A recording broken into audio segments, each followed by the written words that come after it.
새벽마다 신명기 말씀을 통하여서 우리를 통치하시고 은혜 주시는 그 하나님을 찬양합니다.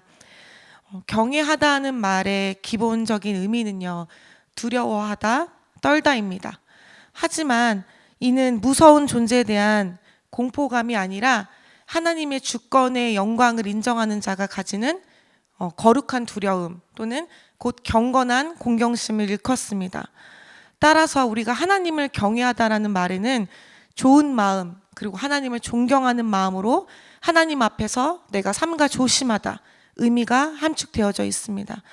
그러기에 하나님은 하나님의 당신을 경외하는 자에게 크고 놀라운 은혜와 복과 긍휼을 덧입혀 주십니다. 경외하는 것이 하나님께 갖는 두려움 그리고 곧 경건한 하나님 앞에 가지는 공경심이라면 우리가 하나님을 과연 어떻게 어떠한 방법으로 하나님을 경외할 수 있는 것을 배울 수 있을지, 또한 오늘 말씀을 통하여서 하나님께서 과연 우리들에게 하나님을 경외하는 마음을 어떻게 알려주시길 원하는지 오늘은 하나님께서 우리들에게 알려주시길 원하십니다. 첫 번째로 하나님께서 우리들에게 11조를 명령하십니다. 22절 말씀을 보시면 당신들은 해마다 밭에서 거둔 소출의 11조를 드려야 합니다 라고 오늘 우리들에게도 말씀을 하십니다. 성경에서 말하는 11조의 의미는요, 창세기에서 먼저 잠깐 나오게 됩니다.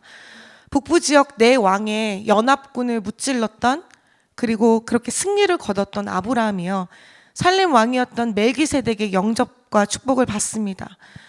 이때 아브라함은 멜기세덱으로부터 얻은 것으로부터 먼저 11조를 그에게 드립니다. 하지만 아브라함은 그 어느 누구의 강요로 인해 이 11조를 낸 것이 아니라 하나님이 주신 마음으로 자신이 감동되어 은혜 받은 대로 자원해서 드리기 시작했고, 소수의 군사로 많은 다수의 적을 이기게 하신 그 하나님 앞에 영광 올려드리면서 하나님에 대한 은혜 감사 예물을 아브라함은 드렸습니다.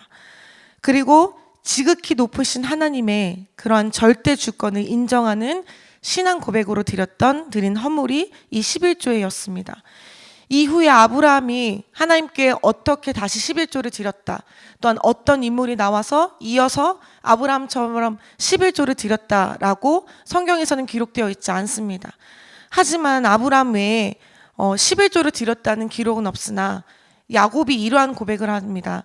하나님께서 내게 주신 모든 것에서 라고 한 말을 생각할 때 야곱도 하나님의 주권에 대한 자발적인 11조를 드렸고, 이것이 하나님을 경외하고 하나님의 은혜에 대한 감사의 표현이었다는 점은 아브라함의 11조와 공통적인 부분이 있었습니다. 이를 볼 때 성경에서 우리들에게 말씀하시는 하나님이 주신 11조의 개념은요, 자신의 모든 소유는 우리의 것이 아니라 하나님의 것이며, 이에 대해 신앙 고백으로 우리의 마음을 하나님 앞에 드리는 것을 11조라고 합니다. 오늘 성경에서는 우리가 같이 읽었던 이 신명기의 본문 말씀에서는요, 우리가 하나님 앞에 과연 이렇게 경외하는 마음으로 드린 11조가 과연 어떠한 용도로 사용되는지 우리에게 자세하게 알려주셨습니다. 23절 말씀에 당신들은 곡식과 포도주와 기름의 11조를 처음 난 소와 양의 새끼와 함께 주 당신들의 하나님이 자기의 이름을 두려고 택하신 곳으로 가지고 가서 주님 앞에서 먹어야 합니다. 이렇게 함으로써 당신들은 주 당신들의 하나님을 두려워하는 것을 배우게 됩니다. 먼저 하나님께 모든 소득의 11조를 드려야 합니다. 여기서 소득은 농업 전체의 소득으로 곡식과 포도주와 그리고 기름의 11조를 뜻했습니다. 이것으로 먼저 하나님 앞에 11조를 떼어 하나님 앞에 드리길 원하셨습니다. 하지만 이 11조를 통하여 하나님은 더욱 거룩하게 사용되기를 원하셨습니다. 그 11조가 어떻게 사용되었냐면요, 27절에 레위 사람은 유산도 없고 차지할 목도 없기 때문에 사람들은 그들을 저버리지 않도록 하십시오. 나와 있듯이 하나님은 제사장과 레위인의 생활비로 사용되기를 원하셨습니다. 이스라엘의 지파들 중에 기업이 없었던 레위인은요, 먼저 하나님이 그 레위인들을 돌보셨고, 그리고 기업이 없었기 때문에 이스라엘의 11조를 통해서 레위인들이 먹일 수 있도록 하나님은 그렇게 명령하셨습니다. 먼저 이스라엘 백성들은 레위인들에게 11조를 바쳤고, 레위인들은 그 다시 11조를 제사장들에게 또한 갈 수 있도록 했고, 하나님 앞에 거제로 드렸는데 그것은 제사장들의 결국 몫이 되었습니다. 그리고 11조가 사용됐던 두 번째 용도로는 29절 말씀과 같이 당신들이 사는 성 안에 유산도 없고 차지할 목도 없는 레위 사람들이나 떠돌이나 고아와 또한 과부들이 와서 배불리 먹게 하십시오.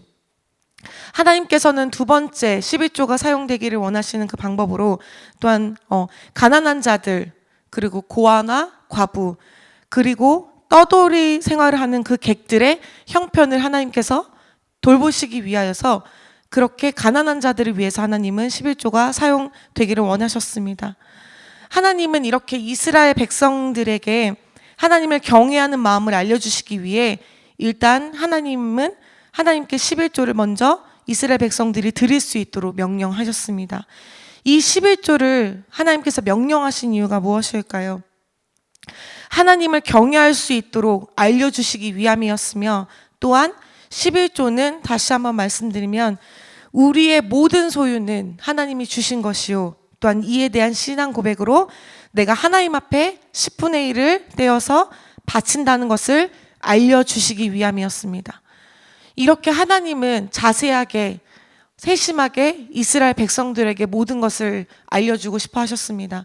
왜 하나님은 이스라엘 백성들에게 이렇게 자세하게 알려주시기 위함이셨을까요? 하나님은요, 떠돌이 생활했고 남들에게 종살이를 당할 수밖에 없었던 이스라엘 백성들을 그러한 애굽에서 인도하여 내셨고, 물론 지금 광야 생활을 하지만 앞으로 더 하나님의 말씀에 순종하여 나아가야 할 이 가나안 땅을 향하여 가는 하나님의 사람이었던 백성들이 하나님의 사람으로 다시 한번 재정비되기를 원하셨습니다. 이스라엘이 가나안에 들어가서 하나님의 백성으로 구별되어야 하는 그런 정체성에 대해서 생각해 볼 때 이스라엘은 반드시 하나님 앞에서 이렇게 구별되고 거룩한 삶을 살아야만 했습니다.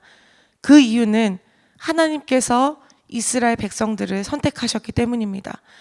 오늘도 우리는 하나님께서 이스라엘 백성들을 알려주셨지만 우리도 그 이스라엘 백성들이 갖고 있는 하나님을 경외하는 사상을 우리가 생각해 볼 때 우리도 하나님 앞에 그렇게 거룩한 정체성을 가져야 합니다.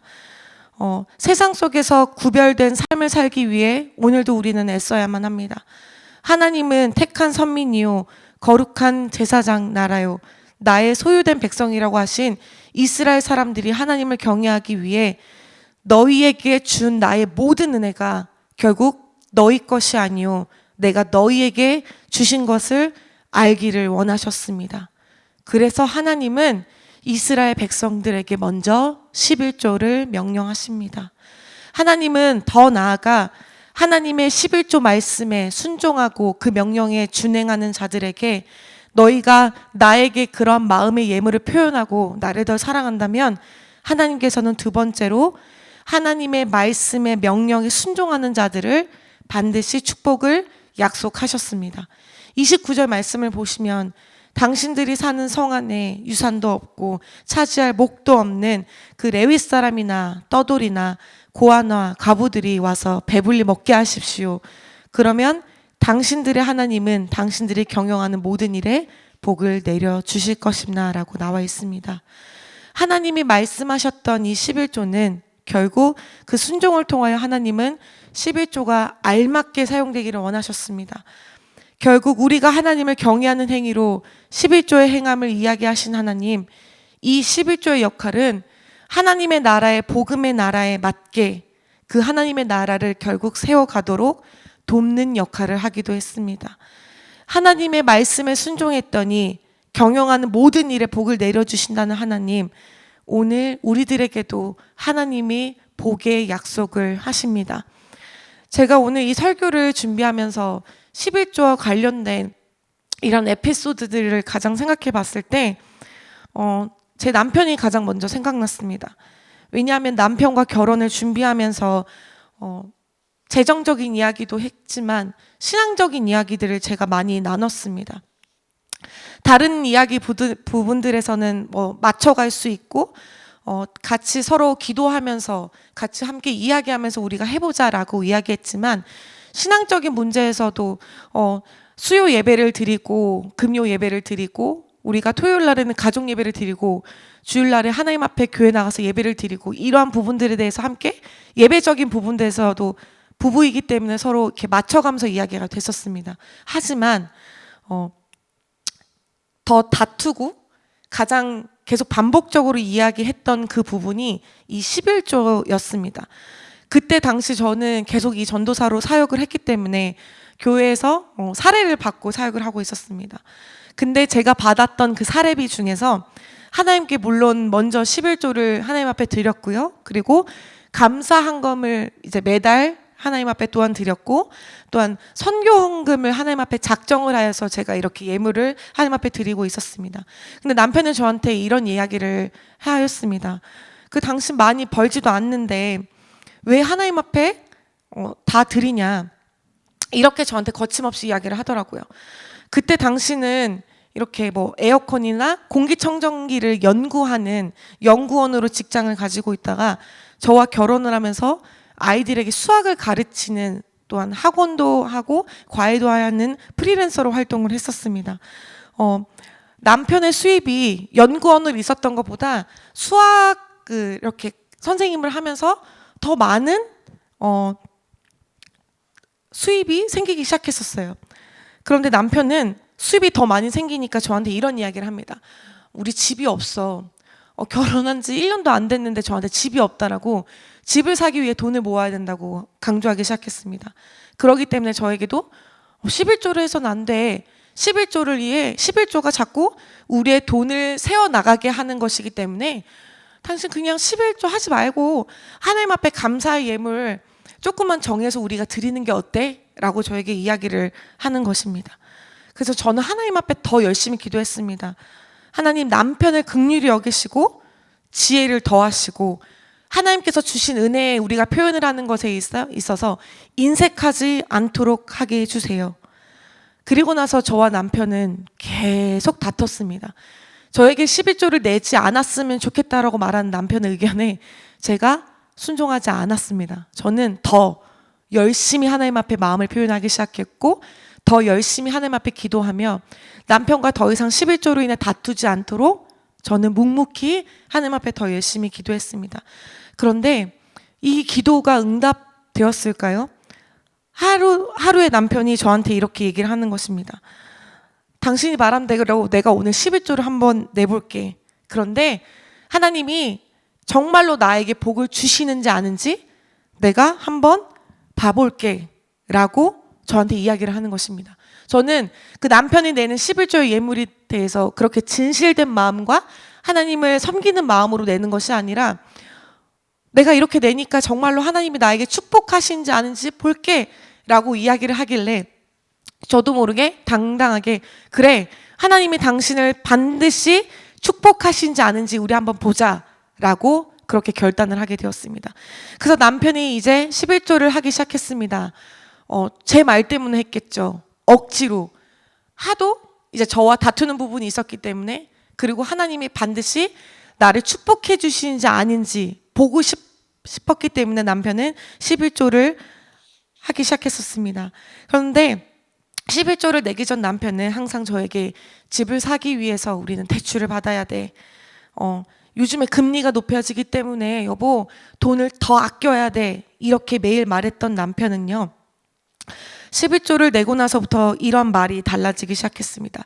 6개월 뒤에 1년 뒤에 남편은요 11조에서 물론 11조도 드렸고 또 저를 따라서 감사 헌금을 하나님 앞에 드리기 시작했고, 또한 제가 굳이 말하지도 않았는데 선교사님들께 선교 헌금을 보내기 시작했습니다.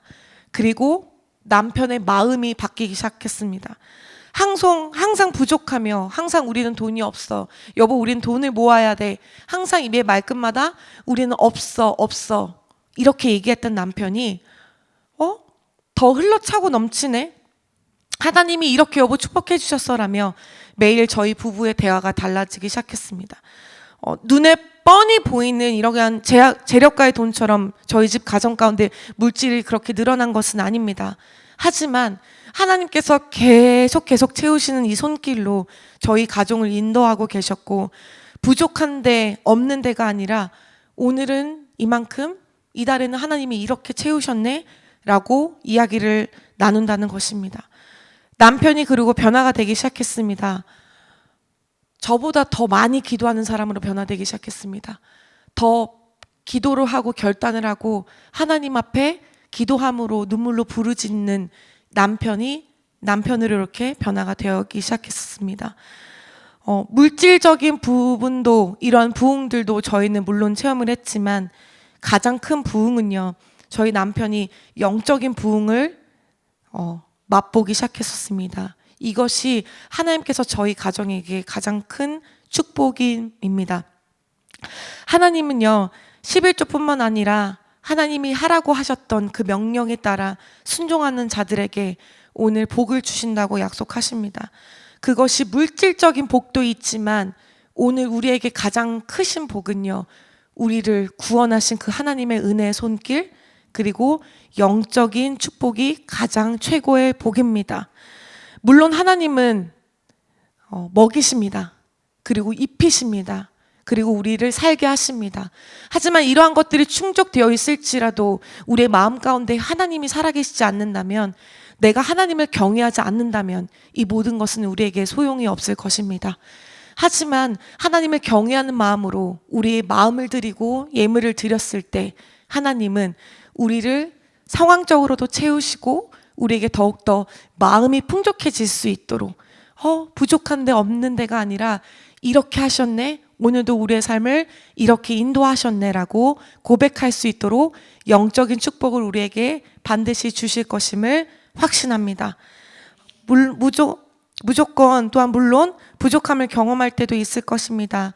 하지만 그 부족함을, 연약함을 하나님 앞에 다시 맡겨드릴 때에 오늘 우리에게 하나님은 채우시는 그 하나님을 반드시 경험할 줄 믿습니다. 우리 오늘 함께 마음을 모아 하나님 앞에 함께 기도하기를 원합니다.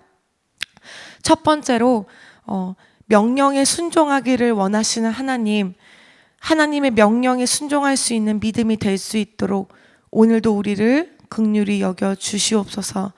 또한 두 번째입니다. 명령에 순종할 때에 복을 약속하신 하나님, 하나님의 명령에 순종하여 우리가 하나님이 주신 삶에서 복을 누리고 오직 하나님께 영광 돌릴 수 있는 우리가 되게 하옵소서. 이 시간 이러한 기도 제목을 두 가지 붙잡고 하나님 앞에 통성으로 나아가길 소망합니다.